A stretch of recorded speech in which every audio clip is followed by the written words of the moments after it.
आज बात आने वाले उत्तर प्रदेश चुनाव की। जी हां, अभी से ही तैयारी शुरू कर दी है तमाम पार्टियों ने, लेकिन खास तौर पर असदुद्दीन ओवैसी बिहार में 5 विधायकों के बनने के बाद जिस तरह की ताकत उत्तर प्रदेश की पॉलिटिक्स में झोंक रहे हैं, वो मैं आपको बताऊंगी कि आखिर उनकी स्ट्रैटेजी है क्या। दरअसल वो एक मुस्लिम ओबीसी समीकरण साधना चाहते हैं और इसी समीकरण के जरिए वो उत्तर प्रदेश में अपनी जीत की कहानी दर्ज करना चाहते हैं। इसी सिलसिले में वो ओम प्रकाश राजभर से मिले, क्योंकि ओबीसी वोटर्स अगर आप उत्तर प्रदेश में देखेंगे तो उनकी संख्या बहुत ज्यादा है, वो भी मैं आपको बताऊंगी। लेकिन उससे पहले जरा बता दूं, ओम प्रकाश राजभर 8 दलों का एक गठबंधन उन्होंने बनाया है बीजेपी के खिलाफ। ये तमाम ओबीसी संगठन है जिनके साथ उन्होंने एक ऐसा संगठन बनाने की कोशिश की है जो बड़ी पार्टियों को चुनौती दे, और साथ ही अगर आप माइक्रो लेवल पर देखें तो हर सीट पर वो कुछ ना कुछ क्रूशियल रोल प्ले कर सकते हैं।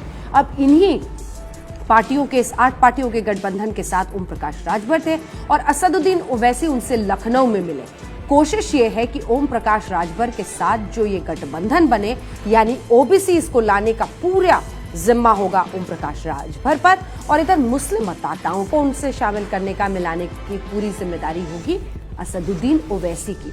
असदुद्दीन ओवैसी ने बगल में बैठकर ओम प्रकाश राजभर से कहा कि इनकी लीडरशिप में हम लोग एक साथ होकर यूपी में चुनाव लड़ेंगे।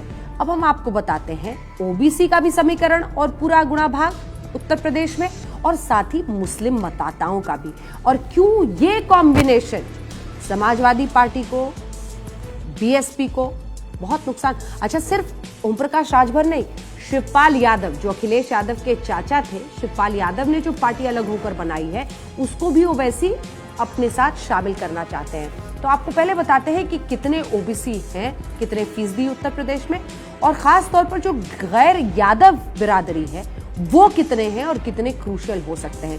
क्योंकि एक बार को हम मान भी अगर लें कि जो यादव है वो समाजवादी पार्टी के साथ जाएंगे, तो जो गैर यादव ओबीसी है वो भी बहुत भारी संख्या में है। और फिर बताते हैं मुस्लिम मतदाता। तो आइए शुरुआत करते हैं ओबीसी मतदाताओं से। लगभग 52% 52% पिछड़ा वोट बैंक है उत्तर प्रदेश में, 52%। आप समझ रहे हैं, एक बहुत बड़ा हिस्सा।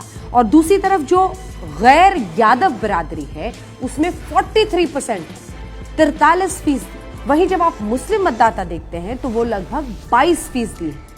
यानी अगर इन दोनों को एक साथ करने में काफी हद तक भी ये गठबंधन ओम प्रकाश राजभर और असदुद्दीन ओवैसी का यूपी में कामयाब होता है, तो इसका अर्थ होगा कि वो कई सीटों को झिटक भी सकते हैं। और इसीलिए जो पारंपरिक पार्टियां, चाहे वो कांग्रेस हो, चाहे वो समाजवादी पार्टी हो, बीएसपी हो, बीजेपी हो, उन सभी के लिए इस कॉम्बिनेशन से एक बड़ी मुश्किल खड़ी हो सकती है। याद रखिए, बिहार में भी 5 सीटों की जीत के साथ असदुद्दीन ओवैसी ने जो कहानी लिखी है वो एक तरह से तथाकथित जो पार्टियां अपने आप को गैर सांप्रदायिक सेक्युलर पार्टियां कहती हैं, उनके लिए एक बड़ी चुनौती थी, क्योंकि मुस्लिम मतदाता उनसे छिटक गया था। महागठबंधन से मुस्लिम मतदाता छिटक गया था। अगर वही बात वो यहां पर रेप्लिकेट कर लेते हैं उत्तर प्रदेश में, बल्कि उससे भी एक कदम आगे बढ़कर ओबीसी और मुस्लिम समीकरण साधने में, गठजोड़ साधने में वो कामयाब होते हैं वोट बैंक के नजरिए से, तो असदुद्दीन ओवैसी के लिए ये बहुत बड़ा दांव साबित हो सकता है।